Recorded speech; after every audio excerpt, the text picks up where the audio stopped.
primarily comes from not taking action over something that you can have some control over. பணியிடத்தில் மன அழுத்தம் வருவது குறித்து 24 ஆண்டுகளுக்கு முன்பாக அமேசான் நிறுவனர் ஜெஃப் பெசோஸ் பேசிய பழைய வீடியோ ஒன்று சமூக வலைதளங்களில் வைரலாகி வருகிறது. Some particular thing is causing me to have stress. That's a warning flag for me. What it means is, and I haven't yet taken any action on it. வேலை செய்யும் இடத்தில் மன அழுத்தம், மனசோர்வு ஏற்படுவது பொதுவாக எல்லோரும் சந்தித்து வரும் பிரதான பிரச்சனையாக உள்ளது.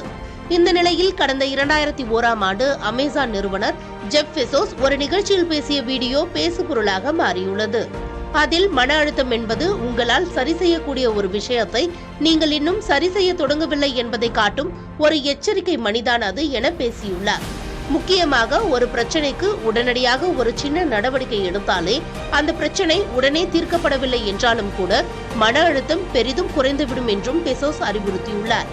அதேபோல கடினமாக உழைப்பதால் ஒன்றும் மன அழுத்தம் வராது என்றும், நம்மால் செய்ய முடியும் என்று தெரிந்த ஒரு விஷயத்தை செய்யாமல் காலத்தை கடத்தும் போதுதான் மன அழுத்தம் வருகிறது என்றும் அமேசான் நிறுவனர் ஜெஃப் பெசோஸ் கூறியிருக்கிறார். எவ்வளவு நேரம் வேலை செய்தாலும் அதை ரசித்து செய்தால் கடினமாக இருக்காது என்றும் தெரிவித்தார். So stress comes from ignoring things that you shouldn't be ignoring.